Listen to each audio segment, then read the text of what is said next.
100 years ago, World War III destroyed the surface of the Earth. The remaining humans divided into 4 groups: the ocean pod, the desert pod, the Arctic pod, and the space pod. We are the ocean pod. We have a nice tropical climate, and we have all necessities for survival. The ocean pod is quite advantageous, although there might be natural disasters from time to time. Welcome to the Ocean Workers' Bill of Rights. The Ocean Pod declares equal rights of all workers to a more peaceful and a more sustainable pod.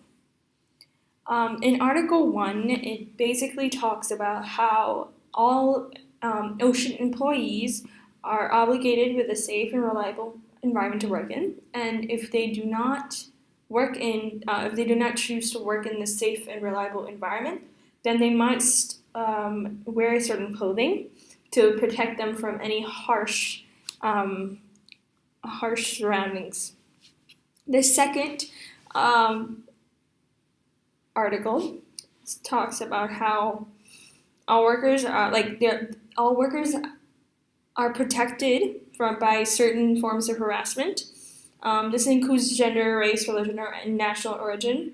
And if an ocean employee decides to complain against the ocean employer, then an ocean employer cannot retaliate. And if the ocean employer does retaliate, they must be sent to the ocean prison. The Ocean Bill of Rights and all the ocean laws protect all workers, whether a citizen of the ocean pod, a legal permanent resident, an immigrant within other pods, or an undocumented ocean worker. An immigrant from other pods would be from space, Arctic, and desert. There are no other pods or no other societies are allowed besides those 3.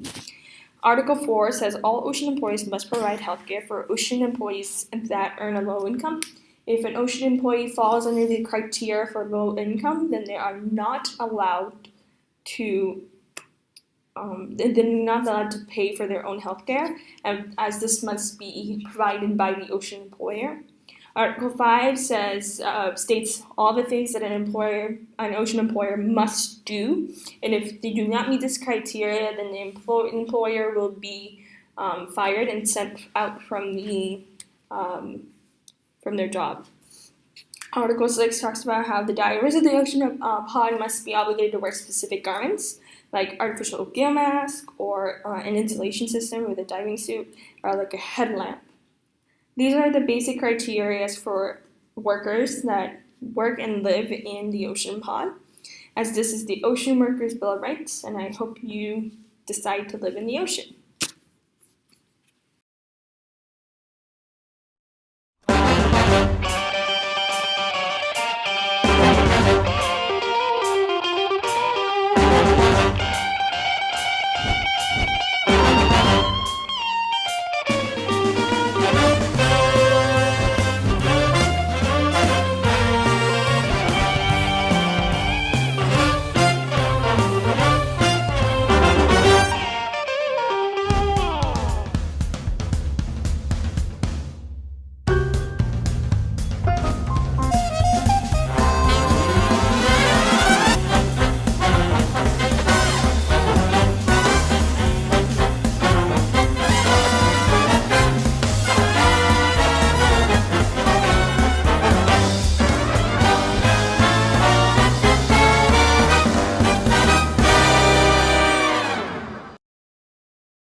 The ocean currency.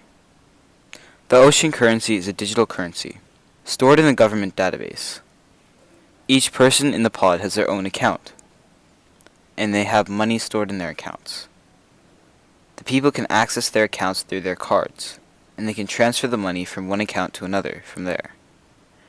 Fingerprints are required for transfer, and each transfer is logged in the government database. If there are errors with the trade, for example, the seller is not giving the product after receiving the money, the government steps in and helps. Taxes are automatically paid for each trade. Employers and employees can sign a digital contract that automatically pays. When trading with foreigners, international currency can be bought from the government at a set price. Overall, the ocean currency is very secure and it can guarantee successful trades.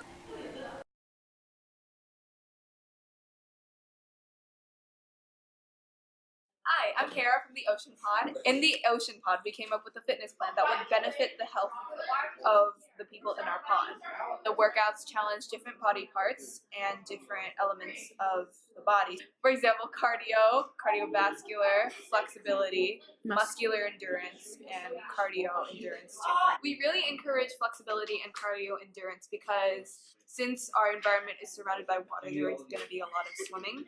Each workout has different modifications to suit different levels of fitness. So, for example, if somebody is just starting on working on cardio endurance, there's a modification for a certain type of workout that'll make it easier for that person.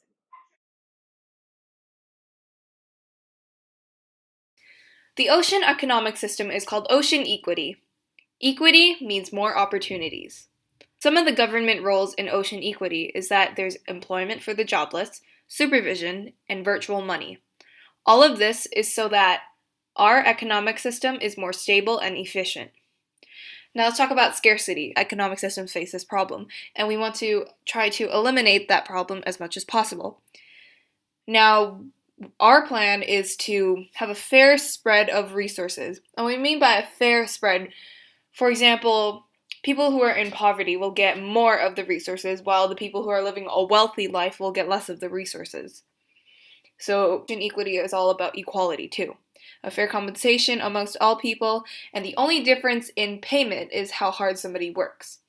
Let's say that you're working in a pet store, but you're not working very hard, but then your friend Martha is working way more hard, but then you guys are both getting paid the same amount. That's not really fair. So we want to try to fix this problem. Now, when it comes to sustainability in the ocean equity system, the rule is that when somebody does harm to the nature, there must be some form of replacement to restore what is lost. Ocean equity equals more opportunities.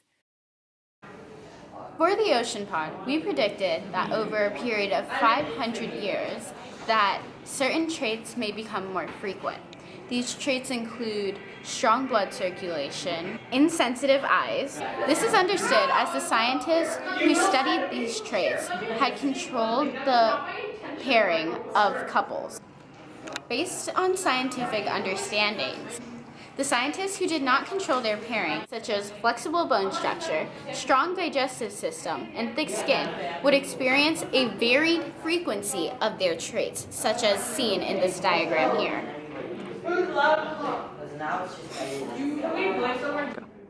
Because we are looking at a period of over 500 years, it is expected that we're to look different in the future, and not just what someone can see, but also on the inside.